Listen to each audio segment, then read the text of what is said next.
Yo, what's going on? I was doing my usual perusing of YouTube, and this video was suggested to me by thatDoubleT. 6 things that help me improve in Tekken 8. I always enjoy these kind of videos, and when it's from a channel I've never heard of, with a decent subscriber count, on the build, on the rise, I like to check out, what the channel's about, and then I like to check out the video they've done, and I always find it interesting to sit down. So I usually save these ones to kind of react to them, because I love it, people that put lists together, and I really enjoy reacting to those lists. So let's see let's hear the 6 things that helped thatDoubleT improve in Tekken 8. Let's see if we agree. Tekken is a difficult game, Agreed. but I still want to learn and play better. It would be amazing if there is someone who could show me the way, just like many famous streamers did recently. However, comparing myself and possibly you to some top streamer, you can clearly see that I have no clout, no money, and obviously no bitches. It's always hard not to compare yourself to another player, I will say that. Especially when they're playing the same character as you. And you're like, you're so... Oh, you're just so wound up. You wind yourself up because they're playing so well against characters that you might struggle against, and you just want to get better at them. And yet you're still thinking, how did they make this work? I always wonder that myself, even to this day after all these years. So naturally, FieldDX Senpai would never notice me. And we would have to rely on the YouTube guy to help ourselves. For months, I have watched multiple YouTube guys and played the game myself to compile a list of things that I should work on to improve my game. I really like that. Watching different people and putting together your own list in your head that you feel like you need to improve on. It's something that I need to do. I need to sit down and make myself a statement of things that I need to improve on. I know what they are in my head, but putting them down in a video format like this is really helpful. Yeah. And now, I want to share it with you. And hopefully, Cunningham's Law will help me perfect it. But in reality, I know it's gonna be more like a message to my future self kind of thing. I'm gonna show this to my nurse in the retirement home and said, I was a YouTuber once. So if you agree, disagree, or have questions on what I said, feel free to tell me about it. If you want to see me play or talk about other games, please subscribe to me. Now, let's begin. Tip number 1. Practicing movement. Yep. Movement in Tekken is the single most important thing that makes or breaks your game. The simplest way to explain this is that you have to utilize movement to move yourself away from danger and move in to apply pressure. And obviously, since this is a 3D game, sidestepping adds an additional layer to the movement game. And if you can get better with it, it gives you more ways to learn how to deal with your opponents. However, some of you, including me, might have seen Tekken Pros talks about how movement is nerfed, and you wonder what's the point of practicing it. My thought process is, if you don't have the basic, why complain about something that you don't understand? At least let me demonstrate some useful situation. At lower rank, most opponents like to do crazy moves that can lead to a combo. If you move away from Elisa and she doesn't know how to get in, she might do this. Yeah, I will say that lower ranks, I find that, it's not their movement you got to worry about. It's the fact that they throw any old move out, like any old move that they've seen in practice tutorial or or the combo tutorials. They just throw out a launcher on whiff. They just throw it out, and because you move in looking to punish, you think, okay, this is my opportunity to punish. They just catch you again with that same launcher so quickly, and it just makes you just think, what am I doing wrong here? And that's what movement is. Movement is key. It's like, okay, I've seen them whiff it once, let's see if they whiff it again. And you just get yourself close to them, but then it's knowing how far away you need to be so you can hit them with a counter attack that won't put you in jeopardy. So movement is super crucial, and yeah, people have downplayed movement in Tekken, saying it's been nerfed, but it doesn't matter. Instead of 3D fighter, any 3D fighter, you need movement and knowledge of the stage. It's probably more important than knowing the move list of a character, I think. To counter this, you just sidestep and punish. But that doesn't really matter because at least the player is just gonna get carried by chainsaw anyway. And if you are a Reina player, you can even use sidestep to punish people who mash on round start. I know that because I was the one mashing. In an even skill level game, if you can control the movement, you can control how the game goes. Which is why one of the most common guides you see on YouTube is about KBD, Korean backdash, and wave dashing. I know that you don't really need them if you're just starting out, because if you can't do it consistently, it might be bad for your game. But if you're good at it, you might play like this Kazuya player and beat the living crap out of me. But it's still kind of fun to learn and use. So give it a try. I'm not going to tell you how to do it because there are already too many videos for it. But I would tell you that the best way for me to practice KBD and wave dashing is that I like to imagine my opponent is my pregnant girlfriend and I have to get away as fast as I can before she can lock me down with the baby. After that, I want to approach and have my way with another woman before they can realize what kind of person I am and hopefully repeats the cycle. What I am showing is definitely they'll be Korean backdashing away from you, I think. Clean. Or might not be a wave dash at all, but try to do as I say, not do as I do. Tip number 2. Neutral, punish, and combo. Within the huge move list of each characters in Tekken, there are certain moves that are way better to use than others. Which is why in character guides, you can always see the creator highlight certain moves as key moves, and tells you to use them in neutral. But what is neutral game, you might ask? According to one Google search, neutral refers to the stage of a fight where neither player is blocking or getting hit by anything, and you are trying to figure out the best way to start or continue your game plan. I'm sure you can read the rest, right? For me, I always forgot 60% of the key moves, and 20% of them are not fully utilized because of my poor execution, like using instant while standing 1 as punish. What the hell is this bullshit? So what I did is that I made this list that I'm not actually using, just give you something to look at. What I actually did was think back on my gameplay and start doing the moves that I missed in. So that's quite a good tip actually, I like that one, because you learn so many moves with one character. You go into a game and you're like, right, okay, I'm ready with this character. You've got some key movement down, you've got moves that you've just learned. You go into a game and immediately you forget like 90% of them, and all you've got is the 10% that you do remember, and they're simple inputs, and you feel like you're doing the same move over and over. But as you explore, the joystick or the pad or whatever you might be using, I think you start reawakening, even though it's been a short amount of time, you start getting the feel for some of those moves. You remember them like bit by bit. You're like, oh, okay, I remember that move now, that input with that, then you piece it together. So yeah, like even though you've only just practiced with them, and you might think, okay, I've got the moves down I want. Until you're in a game, it all goes out the window, and you have to put it back together like a jigsaw puzzle. And eventually, you start building your character against a different range of opponents, different play styles, and that's how you really, get your character to the point of where you want to be. Just picking them up, and it's just second nature. And I think that key moves are a good place to start, but you should study the whole move list and then go back again after playing to study it again. Just keep studying it every time. Even if you know this character in and out, I always do it still. I go into practice mode and I run through the move list again, because I like to make sure that I am still remembering key moves, key inputs, key strings, things that flow into it. I find stuff that I think, I haven't used that in a while, I can incorporate that, or someone else uses it on me.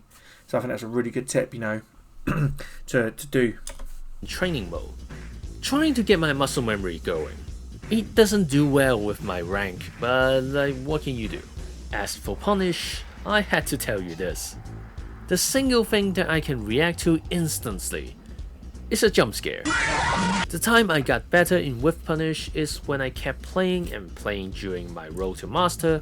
PhilDX has a video on how to make a drill to train exactly this. If you want to improve, you should definitely watch that and do exactly what he says.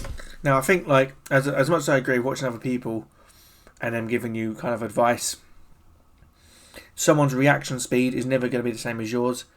And I also think that I have watched this video how to react faster, and I just think that you're going to have to, you've got to really it's hard not to try and emulate people's play styles, because you need to figure out the way you want to play. And a lot of people do that where they just pick a character because they know it's strong and it wins a lot, and they don't really need to learn that many moves. They need to learn the key moves. You should really pick a character and learn their reaction times and how to anticipate other characters when you're truly dedicated to a character that you want to play, rather than just picking up one that's easier or gets you wins. So yeah, watch these videos, understand the point of view and the tips being given to you, but never think it's the be all end all, because some people might watch this video and think, okay, I've got it down, I've got all these tips down I've been given, and then it doesn't work for you and you're still losing and you're thinking, what's pointless then? And that's when you grow resentment to these kind of videos, because you feel like they've lied to you when they haven't. You're just not built that way, or you're not quick enough yet, or you haven't reacted enough. You've got to be honest with yourself before you can start passing judgment on other people giving you advice. Like me now, I might say these things here about this video, but neither our opinions could reflect to you. It could be somebody else's opinion that makes more sense.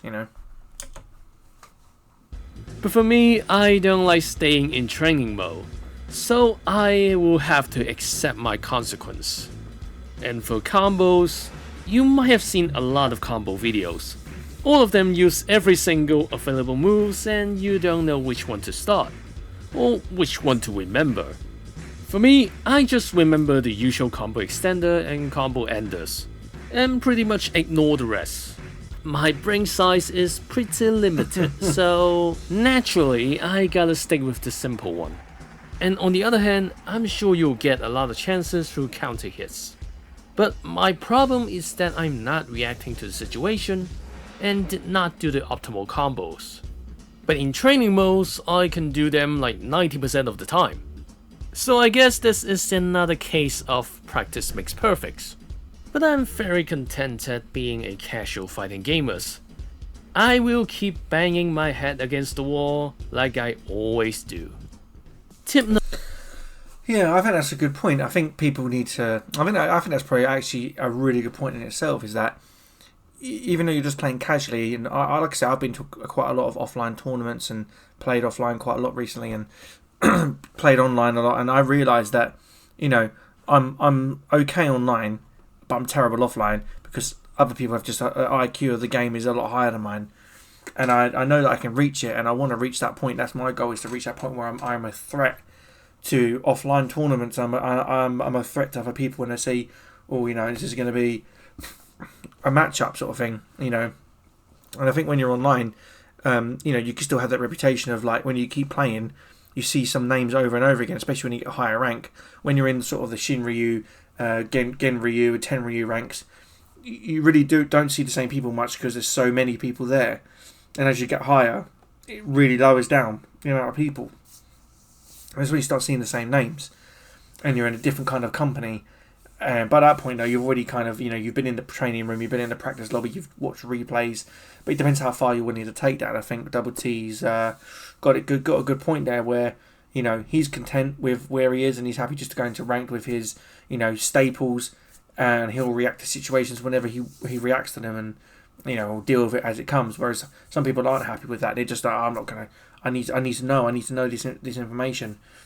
I'm personally one of those people where, I'll look at a character, if they beat me hard, I'm like, okay, what am I missing here? I'll see them again, but I never expect them to play exactly the same. I'm always expecting something different to come out. But after facing so many characters so many times now, it's got to a point where I'm so like kind of used to seeing it that when I get beaten by it, I'm just like, it's my fault for not taking the time, and I've only got myself to blame. So I think when it comes to that is a battle in each and every person. No one can teach you how to get better at that. You have to teach yourself to get better at that, or be like DoubleT and just accept it, be content with it, react to what you react to, and be as casual as you can be. So yeah, good point. Number 3, be aware of your opponent. Up until now, I keep talking about what you can do, but during a game, you should pay more attention to what your opponent does. I'm not talking about how Horror Rank is putting you in a blender. I will talk about that later. I am talking about their habits. Are they spamming the same moves? Are they blocking mostly lows? The simple example would be asking, can they tech throws? If not, throw. This is different from a game player ruining my Tekken experience. It's about playing off your opponent's weaknesses. Find openings in their behavior and attack that as much as possible. In defense, I would love to try to do the same thing, but it ties to a lot of knowledge check. I'll just say that I'm still improving. For example, Raven has a back 2-2 1+2 that hits low, and a mid version back 2-3. Not a good move, but I always use it to get a feel of my opponent. But one time my opponent no parries my back 2-2 1+2, so I mixed in back 2-3 just trying to throw him off. But he keeps on hitting. So I do the obvious things and keep spamming back 2-3. Wish that player never ever tried to block once. One more. That is a really good point as well. I'm really impressed with this so far. So many good points. Like, you know, if they're not reacting to it, keep using it. If they start reacting to it, change it. You know, it will work for now. But as you get higher, you will need to start developing more of a strategy and, you know, kind of like, you know, and a game plan. But right now, while you're learning and understanding your character and what they can do in terms of punishment, these are great. These are great tips. And, you know, I've seen people playing like, you know, Raijin and, you know, Kishin ranks, and some of them are getting hit by the simplest thing, like the things that you would react to normally, and it's just insane, you know. So no one's immune to it. It's just that they just adapt way quicker than somebody else would. Like you might hit them with that 5-6 times in a row. But this person in his other rank's only going to eat it once or twice, and then they're going to adjust immediately to counter you. That's the difference here. It's their adjustment time, you know. Whereas it might take them, you know, a whole 2 rounds to figure out what you're doing in lower ranks. It'll only take them half a round or half their health bar to figure out what you're doing. So yeah, good kind of jumping off points for people who are looking for a strategy and a game plan early on with the very kind of limited knowledge they have of a character, or the only moves they remember, the key moves. So I think that's a great piece of advice. I like that. Thing. I know you won't, but never feel bad for your opponent. Quoting from Eric Cartman in the Parts of South, if your mother appears in front of them, they will have sex with your mom. Never give them any chance. Tip number 4. Try applying what you learn into a match.